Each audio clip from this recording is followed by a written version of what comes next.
जय हिंद साथियों, मैं इरफान अंसारी और आप देख रहे हैं देशमत न्यूज। एक सकारात्मक सोच आपकी, आवाज हमारी। जैसा कि आप जानते हैं कि दुनिया के आज कई खित्ते में जंग का इम्कान है और सदी जंग शुरू हो चुकी है।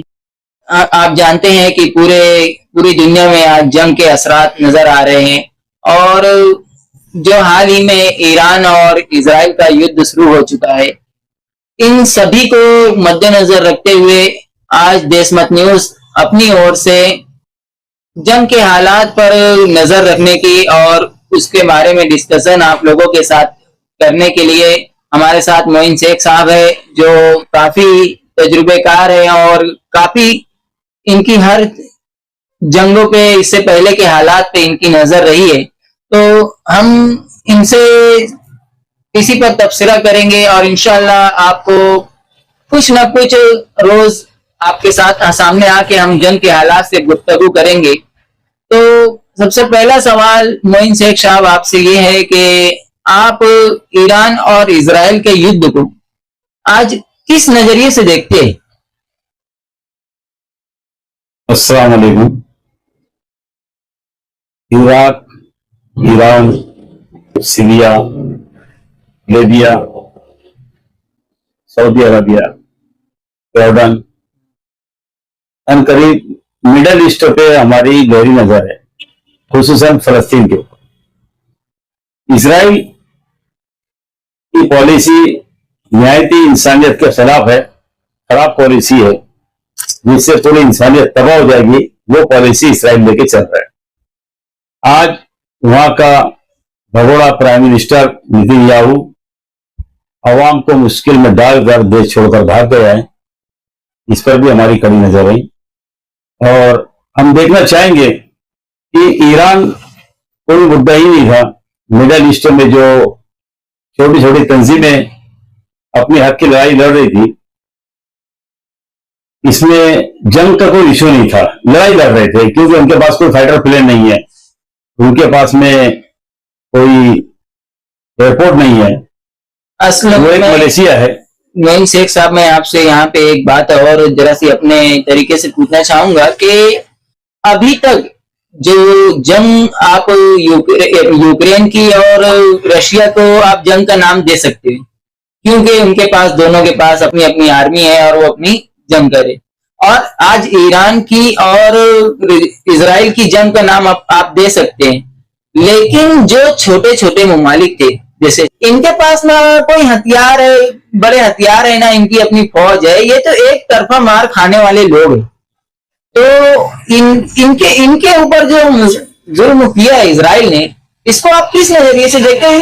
ये सिर्फ जंग का नाम दिया जा रहा है कि गाजा में जंग चालू है या फलस्तीन की जंग हो रही है। जब सामने वाले के पास वो ताकत ही नहीं कि वो पलटवार करे, तो वो जंग कैसी? इस पर आप जरा सा रोशनी डालने की कोशिश करें मोइन से। जितने भी वहां पर फलस्तीन छोड़कर, फलस्तीन खुद एक ममालिक था जिसको हथियार लिया गया, कब्जा किया गया। फलस्तीन एक तंजीम है, हमास जो है एक तंजीम है और ये तंजीम अपने हक की लड़ाई लड़ रही है। और बाकी सब कंट्री है, इनके पास एयरपोर्ट है, इनके पास फाइटर प्लेन है, इनके पास हथियार है, इनके पास आर्मी है कानूनन, जो बैनुल अक़वामी कोर्ट में इस सब का एंट्री देती है, नोट की जाती है किसी के पास क्या हथियार है और ये हथियारों का क्या इस्तेमाल करेंगे अपने देश की हिफाजत के लिए या अवाम के लिए।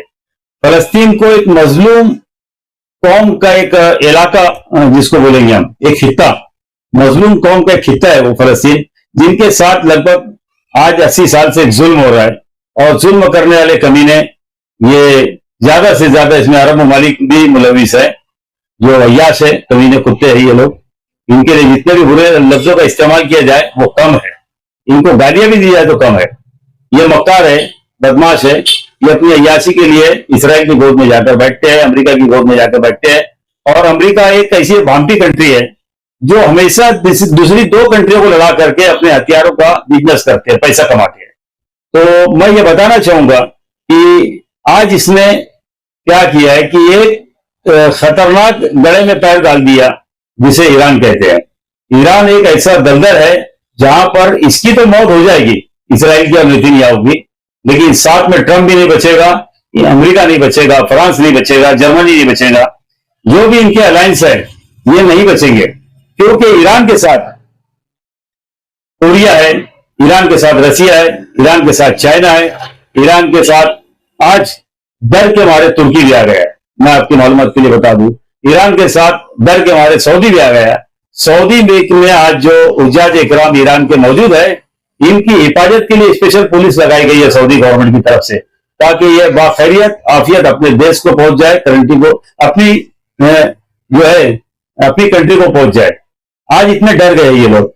और साथ में आज जो दूसरी तंजीमें जो इनकी मदद कर रहे हैं, जैसे लेबनान है, लेबनान भी अपना काम बहुत अच्छे से कर रहा है। यमन है, यमन के जो हूती ब्रदर है, हूती ब्रदर ही बोलना पड़ेगा, क्योंकि वो भी बेचारे एक तंजीम है, ना तो उनके पास एयरपोर्ट है और ना कोई फाइटर प्लेन है, लेकिन इन्होंने जो 2 दिन में काम किया है, इस काम को, इन मुजाहिद को हम सलाम पेश करते हैं और आवाम को हम बताते हैं कि अब दिन करीब आ गया है जालिमों को खत्म करने का, और ये खत्म करीब होना है। इनके अपने किरदार से, इनके अपने काम से खत्म होना है। इनकी तबाही अनकरीब इनका मुकद्दर बन चुकी है। ये मैं बोलना चाहूंगा इरफान अंसारी साहब आपको। और बाकी तो सब कंट्री है, लेकिन ये अय्याश लोग हैं। अपनी अय्याशी की वजह से ये फलस्तीनियों को मजलूम समझ रहे थे, लेकिन अल्लाह की लाठी में आवाज नहीं है बॉस, ये जब पड़ती है तो अच्छे अच्छों को सीधा कर देती है। मैं आपसे ये एक मूलभूत मुद्दा आपकी नजर से, मैं अपनी नजर में जो समझता हूं कि ये सवाल बहुत बेहद जरूरी है कि ये जो जंग है इजराइल और बाकी ममालिक की, इसकी असल वजह क्या है? क्या आप मतलब इजराइल का इसमें, इससे क्या हासिल क्या करना चाहता है इजराइल इस तरीके से गरीबों को, मजलूमों को मार के, आवाम को मार के और जंग करके, इससे इजराइल हासिल क्या करना चाहता है? मैं ये आपसे जानना चाहता हूँ साहब। इजराइल जो है अमेरिका का पाला हुआ कुत्ता है, फ्रांस का और जर्मनी का, ये जो यूरोपियन ममालिक है इनका पाला हुआ कुत्ता है।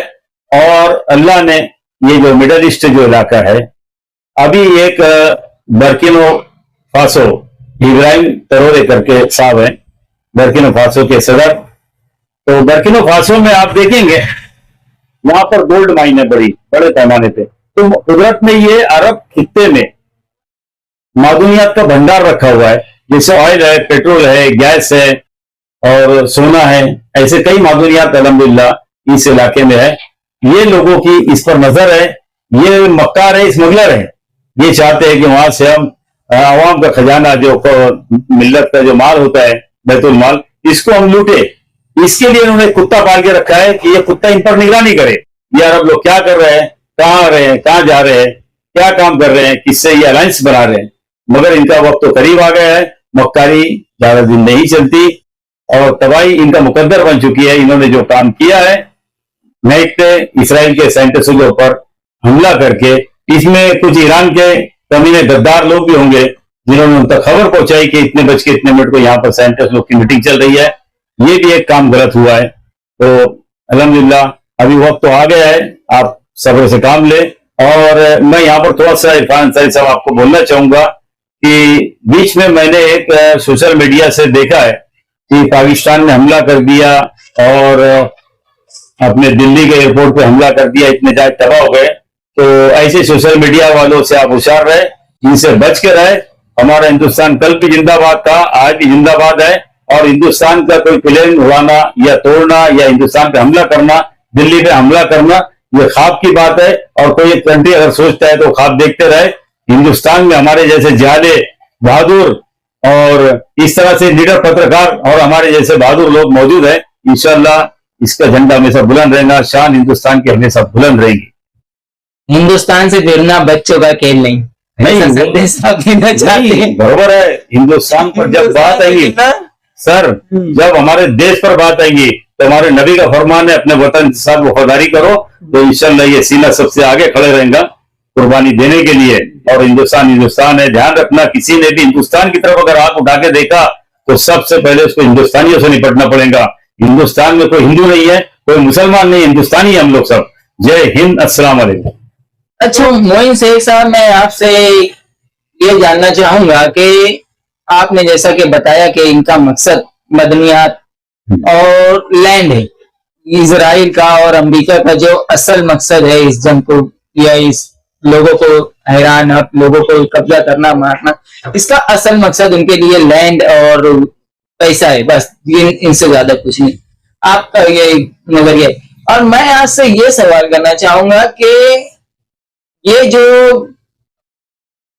आवाम है, आवाम, हर मुल्क की आवाम, जैसे हर मुल्क की सरकारें अपना मुल्क को चलाती है, लेकिन जैसे अगर सऊदी अरब है, जाहिर सी बात है अगर मुसलमान मारा जाएगा तो मुस्लिम कंट्री के लोगों को दर्द होगा, या किसी भी कंट्री का, इजराइल से ले लो आप, किसी का हम पक्ष नहीं ले रहे, एक आम जनता का पक्ष हम अपना आपके सामने रखना चाहते हैं कि जनता के हाथ में फैसला लेना नहीं, लेकिन नुकसान जनता उठाती है, और जो हथियार यूज हो रहे हैं ये भी जनता ही के पैसे का होता है।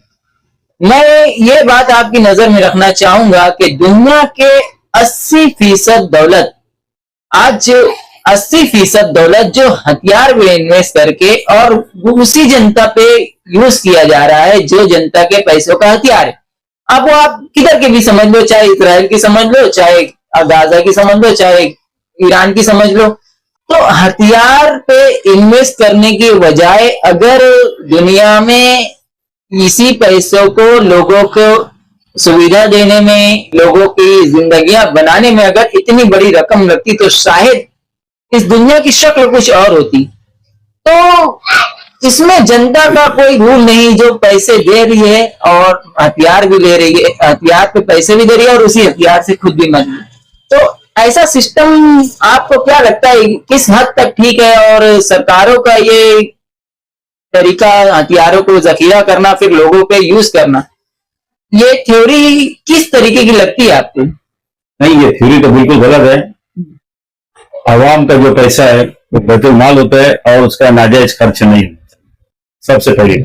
दूसरी चीज ये है कि हथियार, आज टेक्नोलॉजी का जमाना है और टेक्नोलॉजी के जमाने में हथियार हमारी सरहदों की हिफाजत के लिए, हमारे देश की हिफाजत के लिए, हमारे देश में या दुनिया के किसी कंट्री में माहौल खराब ना हो, इसकी हिफाजत के लिए हथियारों की जरूरत पड़ती है, ना कि वो आवाम को इस्तेमाल करने के लिए।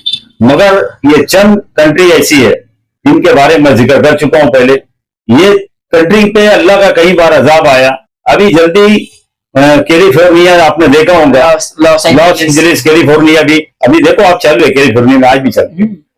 वो एक ऐसा मुआजिजा था मोइन शेख साहब कि वो सीख लेने वाला मुआजिजा था कि एक तरफ से आग और एक तरफ से बर्फ, ये किसी इंसान के बस की बात नहीं और किसी इंसान के गुमान में भी नहीं कि दो एक दूसरे की दुश्मन चीजें, और वो आफत बन के टूटी अमेरिका के ऊपर और बेबस रहा कई दिनों तक। इतना ताकतवर मुल्क को कहलाने वाला अमेरिका बेबस रहा, तो उसे एक गैबी ताकत जो इस दुनिया को बनाई है और जिसने जो इस दुनिया का निजाम चला रही है, उसका तो एहसास आपको हो जाना चाहिए था और मजलूमों को शिकार बनाना उसको बंद कर देना चाहिए था, लेकिन फिर भी उसकी आंख नहीं खुली। आज आप इसकी आपकी इस बात की मैं वजाहत कर इसमें ये बात प्लस करना चाहता था। गुरु साहब, आपने जो बात बोला ना, मैं आपको बता दूं कि दुनिया में हर इंसान की ख्वाहिश रहती है कि बड़ा बने, है? उसको कोई और बड़ा बना रहा है। मैं चाहूं कि आपको मैं बड़ा बनाऊं तो कोई बात नहीं है, इसमें कोई हर्ज नहीं है आपको बड़ा बनने का, और मुझे आपको बड़ा बनाने में मदद करने का हक है। लेकिन जिस दिन मैं चाहूं कि मुझको बड़ा बनना है तो मैं बड़ा बनने के चक्कर में बहुत नीचे गिर जाऊंगा और ना मैं किसी काम का भी नहीं रहूंगा। यही हालत बनाए रखी है आज अमेरिका के पाले हुए कुत्ता, उसकी नाजायज औलाद नेतन्याहू इस्राइल। और आज ये लोगों ने क्या किया है, दुनिया पहले 2 खित्ते में बटी थी, आज 3 खाने में बढ़ गई है। आज सारा पालना जो है रसिया है, चीन है, ईरान है। आज आप देखो ये 3 बड़ी कंट्री इधर ताकतवर है हमारे एशिया खंड के अंदर में और बड़ी मजबूत कंट्री है, और यही उनको खल रहा है कि रसिया जिसने आज तक अफगानिस्तान से लड़ा है काफी दिनों तक, और चेचेनिया से भी उसकी लड़ाई काफी दिनों तक चली है, मगर आज वो सारे लोग एक साथ हो गए, एक साथ रहकर वो सब एक होकर अमन की बात कर रहे हैं, इंसानियत की बात कर रहे हैं। और मैं यही आपके चैनल के माध्यम से बोलना चाहूंगा लोगों को कि अमन एक ऐसी चीज है दुनिया में, बड़ा हथियार, इसके बाद कोई हथियार की जरूरत नहीं पड़ती है। हर इंसान दुनिया में अपने घर पे रात में बैठ के दाल और चावल अपने बच्चों के साथ खाना चाहता है। कोई इंसान की तमन्ना नहीं होती है कि वो बम खावे या गोली खावे। तो मैं इतना ही बोलना चाहूंगा इसके ऊपर कि हर आदमी की तमन्ना रहती है कि अपने परिवार के साथ बैठकर शांति से खाना खाए, अमन रखे। और इस अमन के काम में हमारा देश हिंदुस्तान एक अच्छा काम कर रहा है। मैं गुजारिश कर रहा हूँ नरेंद्र मोदी साहब से, गृह मंत्री अमित शाह जी से, कि ये इस वक्त तो हमारे पास एकदम गोल्डन चांस है भारतीय लोगों के पास, हिंदुस्तान के पास, कि वो इसमें बढ़ चढ़कर आगे बढ़े और अपने देश को आगे बढ़ाए। और इस इलाके का सुपर पावर बनने का बहुत अच्छा अल्लाह ने हिंदुस्तान को मौका दिया है, इसका फायदा उठाया जाए और आगे बढ़कर फलस्तीन हमारा दोस्त रहा है। यासिर अरफात साहब हमारे मोहतरमा इंदिरा गांधी साहब के आखिरी अंतिम विधि के समय पे हिंदुस्तान आए थे, वो उनको बहन मानते थे। हमें भी अभी बढ़ चढ़कर फलस्तीन की मदद करना चाहिए, उसके लिए आगे बढ़ना चाहिए। हम जंग करने की बात नहीं कर रहे हैं, लेकिन मदद जरूर कर सकते हैं, हम खाना पानी जरूर दे सकते हैं और मेहमान नवाजी हिंदुस्तानियों के साथ हमारे जमीन में तो करना चाहिए। अस्सलाम वालेकुम, अलविदा। फिर मिलेंगे इंशाल्लाह, जिंदा रहे तो लाइक करें, सब्सक्राइब करें। और ये जो चैनल है ये आप ही के ताउन से आगे बढ़ रहा है, अल्हम्दुलिल्लाह। इसको ढेर सारे प्यार से नवाजे और हर एक बंदा चैनल को देखने के साथ लाइक जरूर करे। यही आपका प्यार है, यही हमारा हौसला है और इसी से हमारे आगे बात करने का अवसर प्रदान होता है। और कमेंट भी करें ढेर सारे, बताएं कि हम क्या गलती कर रहे हैं। इंसान गलती का पुतला है, हम भी अपनी गलती को दुरुस्त करेंगे। अस्सलाम वालेकुम। जैसा कि आज हमने आप लोगों से बातें की और बताया, और इजराइल के आज जो घमंड टूटा है कि उसके इतिहास में सबसे पहला इतना गहरा घाव उसे दिया गया है, तो आज उसकी आंख में उंगली गई है, तो शायद है कि अब उसको अपनी गलती का एहसास हो।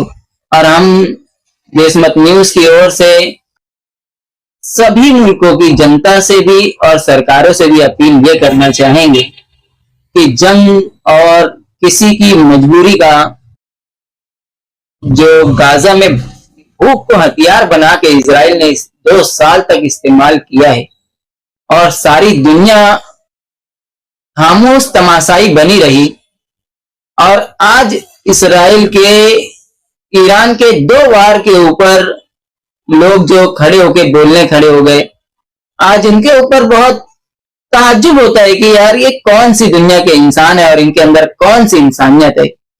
इंसानियत ऐसी चीज है कि किसी की भी जान को धक्का लगे तो सामने किसी की भी जान को धक्का लगे तो अपने आप को दर्द हो वो महसूस कर लेता है, इंसानियत उसे कहा जाता है। लेकिन हम जंग तो किसी भी हाल में नहीं चाहते, किसी भी मुल्क में जंग नहीं होना चाहिए, कहीं पर भी जुल्म नहीं होना चाहिए। देशमत न्यूज जंग और गलत चीजों के हमेशा खिलाफ रहा है और जनता का हित हमेशा ही आगे रखेगा। आप देखते रहें देशमत न्यूज, एक सकारात्मक सोच आपकी, आवाज हमारी। जय